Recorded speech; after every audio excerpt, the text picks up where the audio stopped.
네, 고맙습니다. 감사합니다. 지금 저희들이 하나님 나라 백성의 삶이라고 하는 주제로 6번째 시간을 맞습니다. 여러분, 교회가 에클레시아잖아요. 부름받은 사람들의 모임. 그래서 세상과 구별된 사람들의 모임. 그러면 거룩이라고 말하죠. 구별된 것은 또 거룩이라고 말하니까 그 교회를 성전, 거룩한 집이라고 얘기를 하죠. 여러분, 성도들도 부름받은 사람들입니다. 구별된 존재들이죠. 그래서 우리를 뭐라고 부르죠? 성도라고 얘기를 합니다. 하나님 백성과 하나님의 몸된 교회가 거룩한 곳이고 구별된 사람들이니까 하나님 나라 백성들은 그럼 어떤 삶을 살아가야 될까? 오늘 그 마음을 갖고 6번째 우리 산상수훈의 말씀을 중심으로 해서 말씀을 나눠보려고 합니다. 산상수훈을 통해서 하나님 나라 백성은 이렇게 살아야 된다 가르치신 예수님께서 아주 중요한 말씀을 반복해서 언급하시는 부분이 있습니다. 마태복음 5장 17절에 보면 예수님이 이런 말씀을 하세요. 내가 율법이나 선지자를 폐하러 온 줄로 생각하지 말라. 폐하러 온 것이 아니요 완전하게 하려 함이라. 예수님께서 오신 이유가 율법이나 선지자를 폐하러 오신 게 아니라고 말씀하셨어요. 자, 오늘 우리가 읽은 본 말씀의 마지막 절을 보세요. 12절을 보면 예수님이 뭐라고 말씀을 하십니까? 12절 보면 이 두 계명이 이것이 율법이요 선지자니라 하는 말씀을 하고 계시거든요. 율법과 선지자라고 말씀합니다. 그러니까 좀 물음표가 생겨요. 예수님께서 오신 것은 율법과 선지자를 완성하러 왔다. 이것이 율법과 선지자라고 말씀했을 때 과연 율법과 선지자가 뭐냐?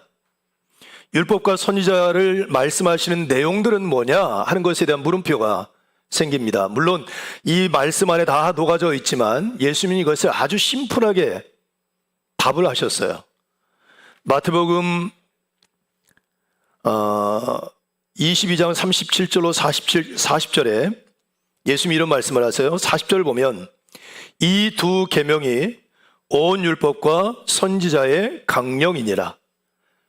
이 두 계명이 율법과 선지자의 강령, 즉 다른 말로 표현하면 예수님이 전하셨던 율법과 선지자들이 가르치는 그 내용의 핵심이라는 거예요. 이 두 계명이. 이 두 계명이 뭘까? 예수님이 이렇게 말씀하세요. 내 마음을 다하고 목숨을 다하고 뜻을 다하여 주 너희 하나님을 사랑하라. 그리고 내 이웃을 내 몸처럼 사랑해라.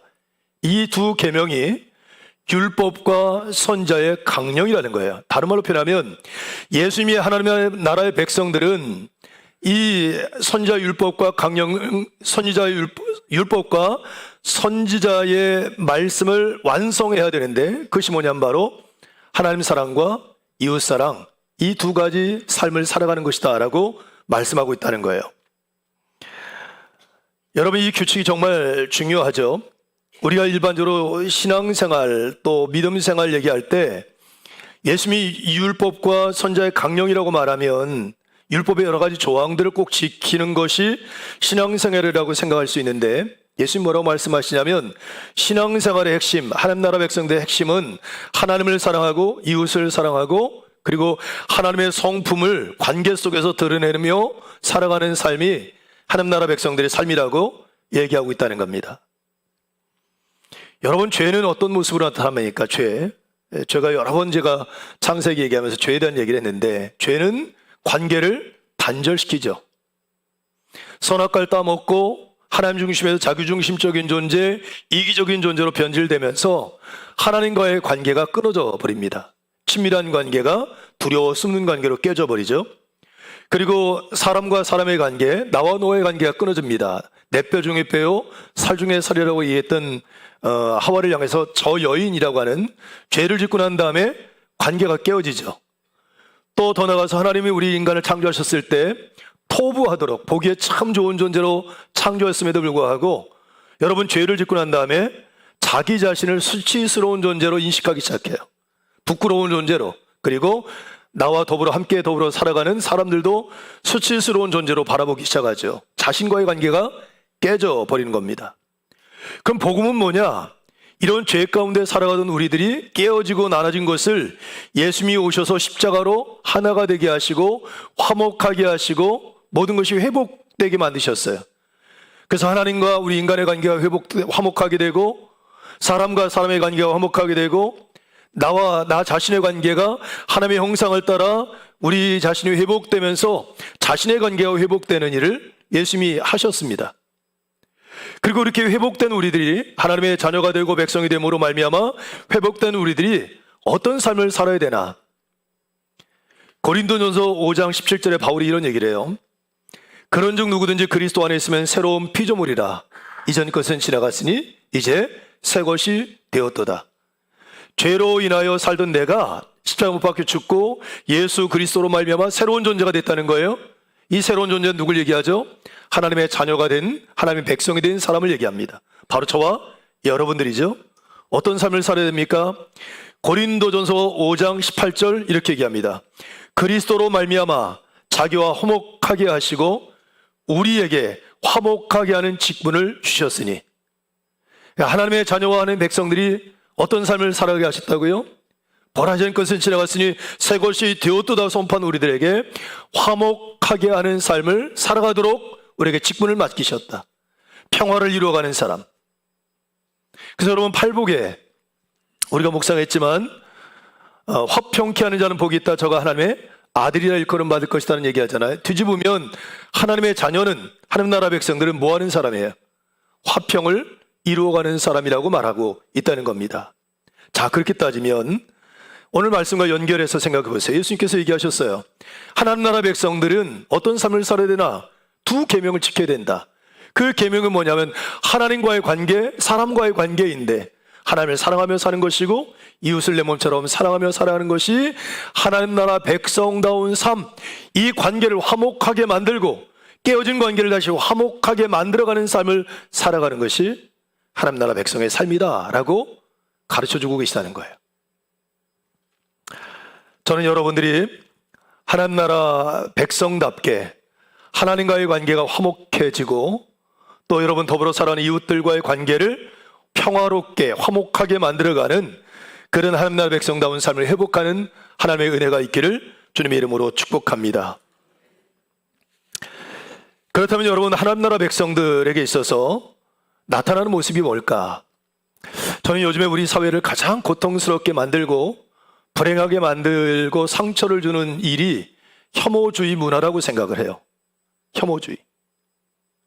나와 다르다는 이유, 예를 들면 뭐 성별이 다르다, 신분이 다르다, 뭐 피부색이 다르다, 정치적인 성향이 다르다, 뭐 종교적인 성향이 다르다 하는 것 때문에 혐오하는 것. 사람은 그런 대상들을 벌레 보듯 보고 그런 대상을 향해서 비난하고 심지어 저주에 가까운 욕설을 해야 되는 것. 이런 혐오주의가 있거든요. 그렇게 따지면 하나님 나라 백성들은 결코 이런 혐오주의의 모습이 나타나서는 안 된다는 거예요. 근데 안타깝게 지금 한국 교회 안에조차도 이런 혐오주의 문화가 얼마나 많습니까? 신앙이 다르다는 이유, 정치적인 성향이 다르다는 이유 때문에 서로를 적대시하고 비난하고 심지어 저주에 가까운 말까지 행하는 일들이 비일비재하게 일어나고 있거든요. 교회는 어떤 것이라고 그랬죠, 제가?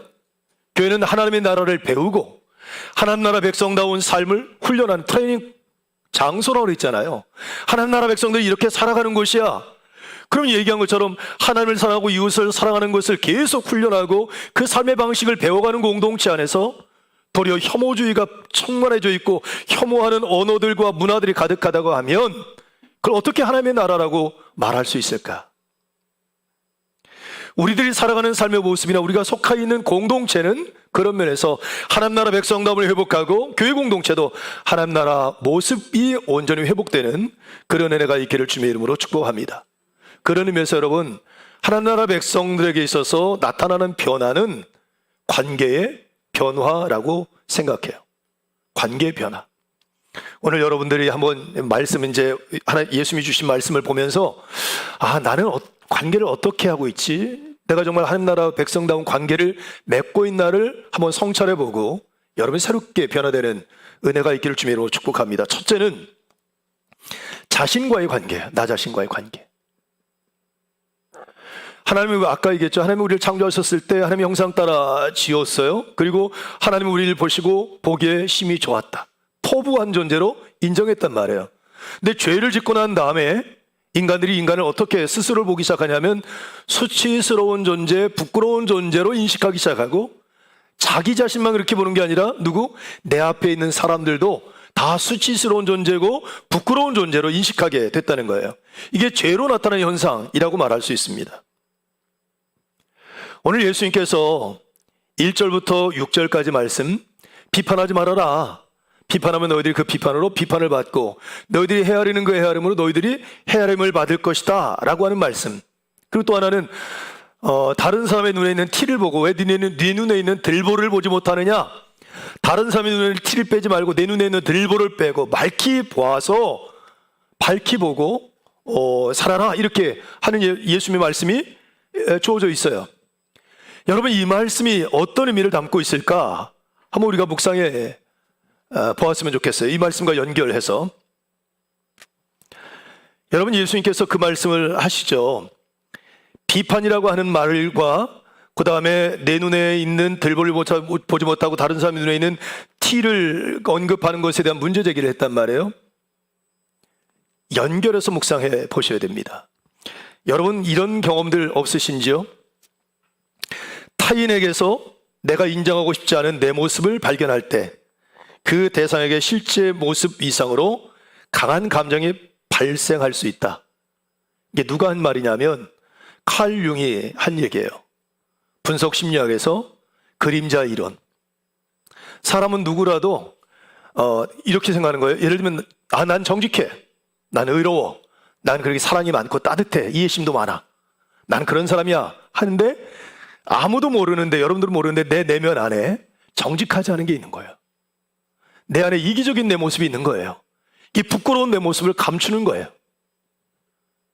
그런데 어느 날 보니까 어느 집사를 봤는데 집사가 굉장히 이기적이고 자기밖에 몰라. 그러면 내가 내 안에 감추고 싶었던 내 모습이, 내 그림자가 다른 사람에게 나타났을 때 일반적이지 않은 더 격한 감정으로 화를 내거나 정죄하거나 비난하는 행태, 그림자 이론이라고 그래요. 근데 이게 어디서 가장 많이 나타나냐면 부모와 자식 간에 나타납니다. 부모가 자기 안에 원치 않는 모습이 내 안에 있어요, 그림자가. 그런데 내 아들한테도 그런 모습이 나타나네? 이럴 때 딱 이성의 끈이 놓치면서 갑자기 막 그냥 주체 못하는 화를 내고 분노를 쏟아내는 경우도 있거든요. 이걸 그림자 이론이라고 합니다. 그런데 오늘 예수님 말씀하세요. 어떤 사람이 있어요. 자기 눈엔 들보가 있는데, 그러니까 보이지 않는 거예요. 자기 내면 안에 들보 같은 게 들어져 있는데 누군가의 눈에, 누군가의 삶에 티 같은 게 나타난 거예요. 그럼 여러분, 정상적인 사람이면 저 사람은 나보다 더 양심적이다, 그 사람 보고 나는 저 사람보다 더 부끄러운데, 그럴 텐데 이 내면 안에 있는, 자기 안에 있는 감춰진 것이 욱 하고 나오는 거예요. 갑자기 자기가 발가벗겨지는 것 같은 부끄러움이 느끼면서 화를 내는 거예요. 그러면서 자기 들보를 얘기하지 않고 티 있는 사람을 가지고 막 비난해요. 어느 정도 비난하면 바로 압제돼 나가는 거예요. 비난하지 말아라. 그 비난이 결국 너를 비난받게 할 것이라는 얘기를 하잖아요. 그 비난이 뭐냐면 결국 여기서 말하는 거예요. 자기 내면 안에 감춰져 있는. 그래서 예수님이 어떤 얘기를 하시냐면, 여러분 말씀 한번 보셨으면 좋겠어요. 7장 6절의 말씀을 5절 말씀 보셨으면 좋겠어요. 5절에 예수님이 이렇게 말씀하세요. 갑자기 외식하는 자여, 먼저 내 눈 속에서 들보를 빼어라. 그에야 밝히 보고 형제 눈 속에 있는 뭐를? 티를 빼리라. 자, 우리가 하나님 나라 백성의 삶을 얘기하면서 우리가 가장 경계해야 될, 예수님이 가장 경계해야 될 신앙의 행태가 뭐라 했어요? 외식하는 거라 그랬잖아요. 내 내면은 그렇지 않은데, 실제는 그렇지 않은데 종교적 연기를 기가 막히게 해서 괜찮은 것처럼 포장하여 자기를 보여주는 것. 지금 여러분, 자기 내면 안에 들보가 있어요. 네 들보를 보지 못하고 다른 사람의 눈에 있는 티를 보고 비난하는 행태, 외식하는 사람, 그 행태를 얘기하는 거예요. 그래서 예수님은 우리에게 뭐라고 말씀하시냐면, 다른 사람의 눈에 티가 보이거든 바로 누구를 보는 거예요? 자기를 성찰하고 자기 자신을 감찰해 보라는 거예요. 나는 저렇지 않는가? 내 안엔 저런 게 없는가? 매일매일 내가 삶을 시작할 때 꼬람떼고 하나님 앞에 서는 시간을 통해서 자기 자신을 성찰하고 자기를 검열하는 시간을 갖는 거예요. 매일 말씀의 거울 앞에 서서 내가 어떤지, 내 속내 마음은 어떤지를 성찰해보고 자기 검열의 과정을 거치면서 삶을 살아가는 것, 사람들을 바라보고 자신을 바라보는 태도를 갖고 살아가는 것이 하나님 나라 백성다운 삶이라고 얘기하고 있다는 거예요. 우리가 옛말에 그런 얘기 하잖아요. 똥 묻은 개가 뭘 한다고요? 겨 묻은 개 뭐라 한다고요? 자기 성찰이 되지 않는 거예요. 여러분, 우리 그리스도인들의 삶은 하나님 우리를 창조하셨을 때 변질된 모습, 예를 들면 우리가 죄로 인해서 우리 인식이 왜곡되고 변질돼 버렸어요. 그러니까 자기 자신은 정말 부끄러운 존재예요. 열등감에 찌들어 있어요. 상처로 아우러져 있어요. 이런 자아상을 갖고 있는 사람이 누군가를 바라볼 때 자기 내면에 있는 거울을 갖고 바라보니 상대방도 그렇게 바라보게 되는 거죠. 그래서 예수님 얘기하시는 거예요. 하나님과의 관계 안에서 먼저 내 자신과의 관계가 회복되어야 되는 거예요. 하나님의 형상이 회복되고 그 맑고 깨끗한 마음을 갖고 주님이 주신 마음과 주님이 주신 눈을 가지고 자신을 바라보고 사람들을 바라보는 삶을 살아가는 것, 그것이 하나님 나라 백성다움이다. 그 은혜가 있기를 축복합니다. 자, 두 번째는 하나님과의 관계에 대해서 언급하고 계시거든요. 여러분, 하나님 나라 백성들은 하나님과의 어떤 관계가 주어져야 될까? 오늘 7절부터 본 말씀 7절부터 12절 말씀은 구하라, 찾으라, 두드리라는 말씀이거든요. 구하면 구할 것이고 찾으면 찾을 것이고 두드리면 열릴 것이다. 일반적으로 예수님이 기도에 대해서 가르쳐주는 말씀이라고들 이해를 해요. 틀린 말씀은 아닙니다. 기도에 대한 교훈인데 이 기도에 대한 교훈, 이 말씀 안에 가장 중요한 하나의 문장이 등장합니다. 그것이 뭐냐면 하나님에 대한 호칭이에요. 하나님과 관계를 얘기하는데 하늘에 계신 네 아버지라고 하는 호칭입니다. 여러분, 기도할 때 누구에게 합니까? 기도를 누구에게 합니까? 하나님이죠? 그 하나님이 여러분에겐 어떤 분이세요? 이 질문을 하는 거예요. 기도하는 것보다 내가 기도를 드리고 있는, 내가 예배하는 것보다 내가 예배를 드리고 있는 그 하나님은 나에게 어떤 분인가? 그 하나님과 나는 어떤 관계에 있나가 더 중요하다는 거예요. 여러분, 그래서 예수님은 의도적으로 기도에 대해서 가르치면서 이렇게 얘기해요. 야, 세상에 나쁜 아버지도 자식이 떡을 달라는데 돌을 준 아버지 없고 생선 달라고 하는데 뱀을 줄 아버지가 어디 있느냐? 그런데 하늘에 계신 너희 아버지께서 하물며 너희들에게 좋은 것을 주시지 않겠니? 라고 얘기하세요. 비교하는 거예요. 우리가 기도하는 하나님, 우리가 예배드리는 하나님이 어떤 분인가? 하늘에 계신 우리 아버지, 나의 아버지시라고 하는 그 친밀함의 관계를 언급하고 계세요. 여러분, 성경을 보면 예수님만 하나님을 아버지라고 표현한 게 아니에요. 구약에도 이미 하나님을 아버지라고 이미 표현하고 있거든요. 예를 들면 이사야서 63장 16절에 보면 주는 우리 아버지시라, 이사야서 64장 8절 여호와여 이제 주는 우리의 아버지시니이다. 아버지라는 언급이 그때도 나왔어요. 그럼 차이가 뭘까? 구약에서 언급하는 하나님을 아버지라고 하는 표현은 이스라엘 민족이라고 하는 민족, 어떤 전체, 개인이 아니라 어떤 단체와 하나님과의 언약적 관계로 주어지는 표현이에요. 그러니까 개인으로 맺는 게 아니라 이스라엘 민족 전체와 하나님이 계약을 맺어요. 언약을 맺음으로 말미암아 하나님이 이스라엘 백성들에게 뭐예요? 아버지가 되시는 거예요. 자, 그러면 한번 생각해 보세요. 언약은 매번 합니까? 평생에 한두 번 합니까? 지금 이스라엘 백성들이 하나님을 아버지라고 부르는 이 언약은 유일회적 사건이 한 번 딱 있는 사건입니다. 날마다 일어나는 사건이 아니에요.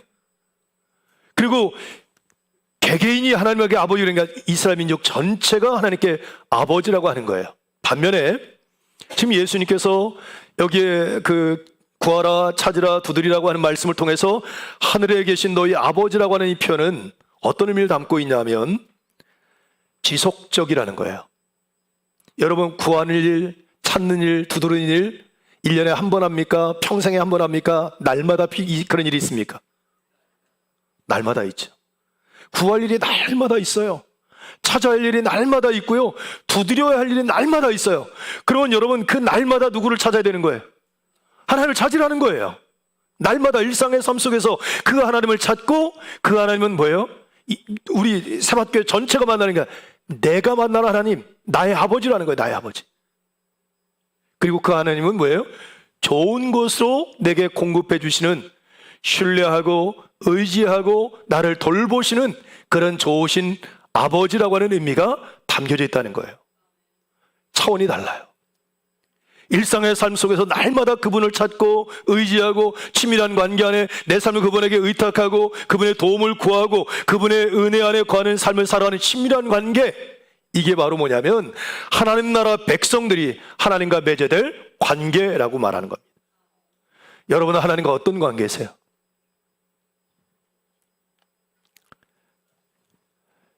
저는 제가 우리 교회 이제 부모님 세대부터 나오는 우리 젊은 세대들 있거든요. 제가 이제 신방할 때 가끔 그런 얘기를 해요. 이제 평생 부모님이 기도하고 이제 기도로 살아온 세대잖아요.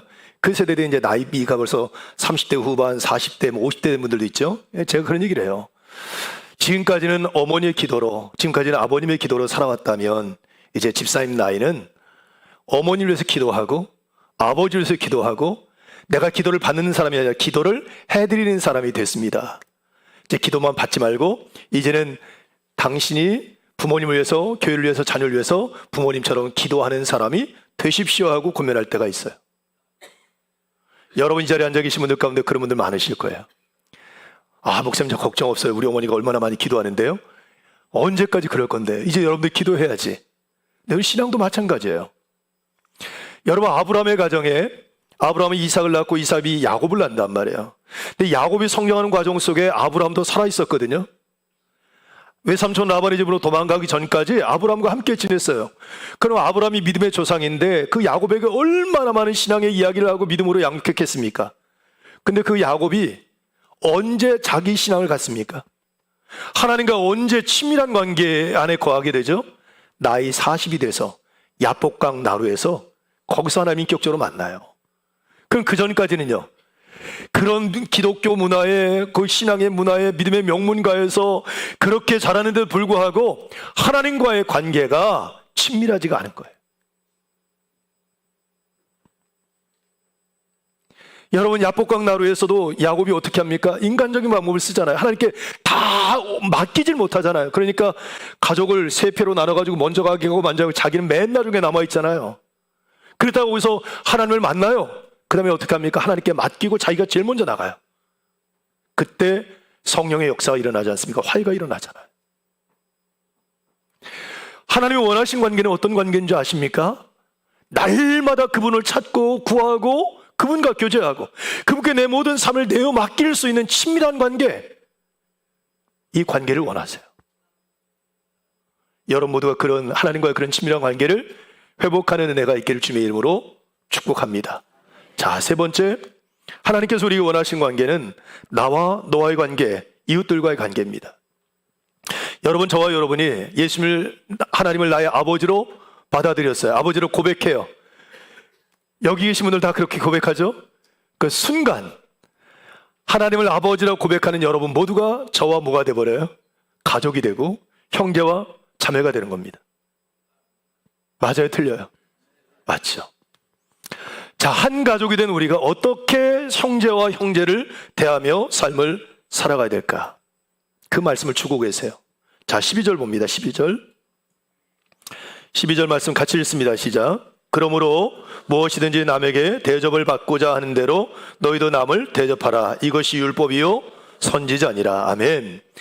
자, 여기 그러므로라는 말이 되게 중요하거든요. 이것은 말씀을 연결시키는 일종의 접속사인데 위에 내용, 구하라, 찾으라, 두드리라 하는 내용, 이걸 언급하고 그러므로 이렇게 하나님 우리에게 좋은 아버지로 응답해 주시고 찾게 하시고 열게 하시는 것을 보고 그러므로 너희들도 뭐예요? 대접받고자 하는 대로 대접해 줘라 얘기하신 거예요. 자, 제가 이런 거 질문할게요. 여러분은 하나님에게 어떻게 대접받고 싶으세요? 자, 구할 때, 찾을 때 두드릴 때 하나님이 어떻게 해주길 원하세요? 입 싹 씻고 외면하시길 원하세요? 아니면 구해주고 찾아주고 열어주는 걸 원하세요? 오늘 저랑 얘기하고 싶지 않으세요? 어떤 대접을 받길 원하세요? 여러분, 하나님이 여러분 대할 때 막 무시하고 막 함부로 대하길 원하세요? 사랑받길 원하세요? 하나님이 여러분들 환대하길 원하세요? 아니면 그냥 여러분 거절하길 원하세요? 환대하길 원하죠. 자, 앞에 부분 우리가 하나님에게 원해요. 하나님에게 대접받고 싶은 게 있어요. 하나님이 내게 해주고 싶은 게 있어. 원하는 게 있어요. 그래서 우리가 구하고 찾고 두드리는 거예요. 예수님이 얘기하세요. 너희들도 그랬지? 너희들이 그런 것처럼 너희들이 받고 싶은 것처럼 누군가에게 그들이 받고 싶은 것을 갚아주는 삶을 살아라. 이 얘기하신 거예요. 자, 여러분, 하나님에게 복 받기 원하죠? 네, 제가 하도 복에 대한 얘기를 했더니 이제 그런 얘기를 안 넘어가시네. 복 받기 원하죠. 그쵸? 하나님의 축복. 하나님 보시기에 참 좋다. 아름다운 복을 다 받으셨으면 좋겠어요. 그럼 여러분, 우리가 하나님께 그걸 받기를 원하면 나를 만나는 사람에게도 우리가 그런 복과 은혜를 나눠주는 사람이 되어야 돼요. 이게 대접받고자 하는 대로 대접하라는 거예요. 하나님에게 은혜 받기 원하는 대로 은혜를 베풀라는 거예요. 이미 받은 은혜가 있으니 받은 것을 그대로 흘려보내는 삶을 살아가라. 이게 뭐예요? 여기서 말하는 것처럼 우리가 하나님 나라 백성들이 사람을 대하고 사람들과 더불어 관계를 맺으며 살아가는 모습이라고 얘기하는 거예요. 할렐루야.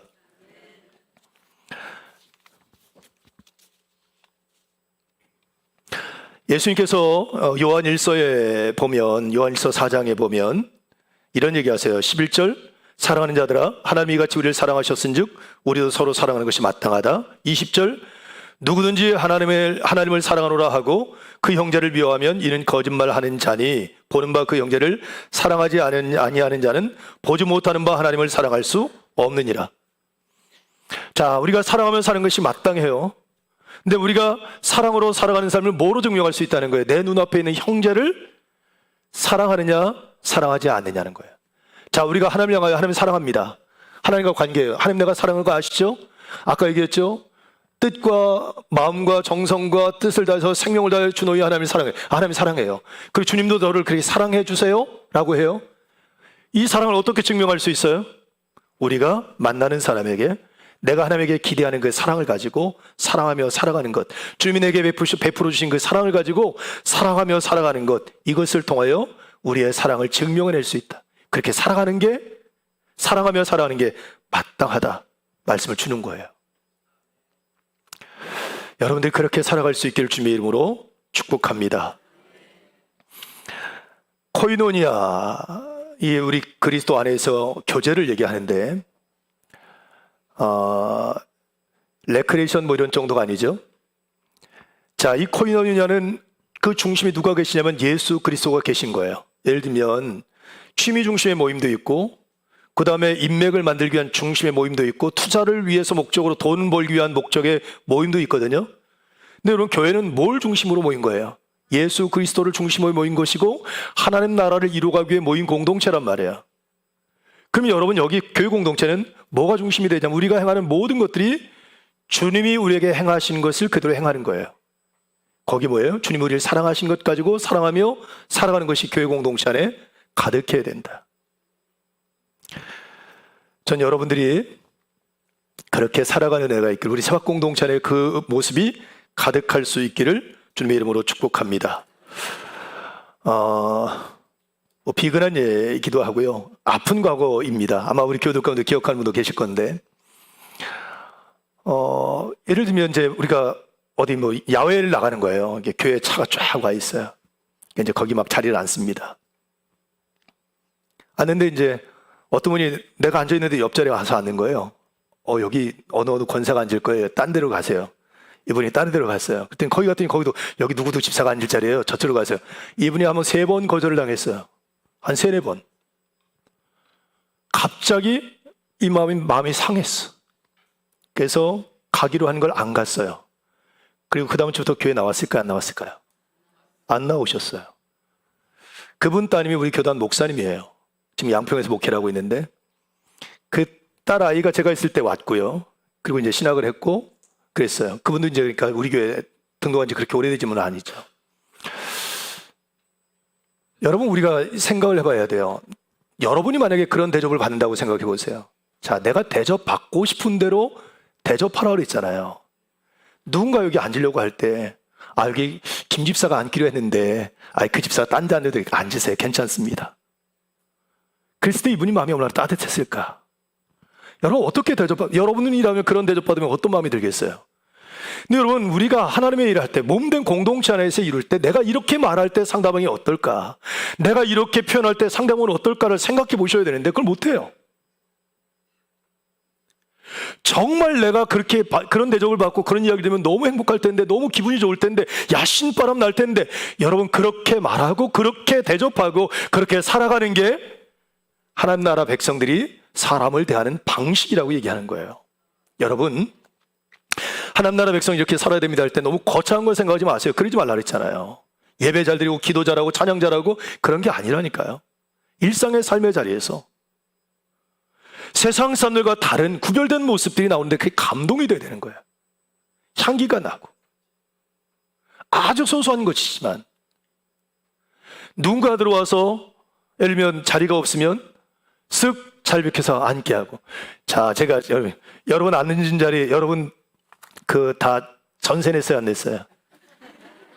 목사님, 이 자리요 제가 30년째 제 자리입니다. 전세 냈습니다. 그런 분 계세요? 안내하는 분들이 와가지고, 권사님 안쪽으로 좀 들어가시죠. 권사님 앞쪽부터 앉으시죠. 나는 여기 30년째야. 절대 안 돼. 이런 분 계세요? 안 돼요, 안 돼요. 사소하지만 작은 것 하나도 나에게 이렇게 말하는 사람이 내가 거절했을 때 어떨까 생각하고, 그래요? 알겠습니다 하고 옮겨주는 게 하늘나라 백성다운 모습이에요. 거창한 걸 생각하지 마십시오. 표정 하나 짓는 것, 말 한마디 하는 것, 말의 온도도 다 다른 거예요. 저와 여러분 하나님 나라 백성입니다. 하나님 나라 백성에게 원하신 건 뭐냐? 건강한 관계예요. 하나님 나라 백성들이 원하는 건 사람을 판단하기 전에 먼저 자신을 성찰해보고 자기를 검열해보고, 하나님 나라 백성들은 하나님을 좋은 아버지로 신뢰하고 그분과 친밀한 관계 안에 거하고, 하나님 나라 백성들은 하나님께 받은 사랑과 은혜를 가지고 내가 대접받고 싶은 삶의 방식대로 사람들을 대하며 살아가는 거예요. 이게 하나님 나라 백성이에요. 저는 우리 교회가 지금 그런 교회지만, 이럴 때 아멘 크게 해야 되는데, 우리 교회가 이미 그런 교회지만 그런 모습이 더 가득해질 수 있기를 축복합니다. 누가 그렇게 살아야 돼요? 내가. 자, 옆에 분들 얼굴 보세요. 당신이 그렇게 살아야 돼. 당신이 그렇게 살아야 돼. 잘 살아봅시다. 참 어려운 때입니다. 세상에서 지치고 상처받고 오는 사람들도 많고요. 세상에서 많은 거절을 당하고 지친 마음 갖고 온 분들도 굉장히 많습니다. 그럴 때 교회는요, 서 있는 사람은 오시오, 나는 빈 의자. 한 사람이어도 괜찮소, 두 사람이어도 괜찮소, 10사람이어도 괜찮소 라고 얘기하고 자리를 내어줄 수 있는 마음, 품을 수 있는 마음, 환대하는 마음, 따뜻한 마음, 이 마음이 저와 여러분 모두의 마음이 될 수 있기를 주님의 이름으로 축복합니다. 기도하겠습니다. 하나님,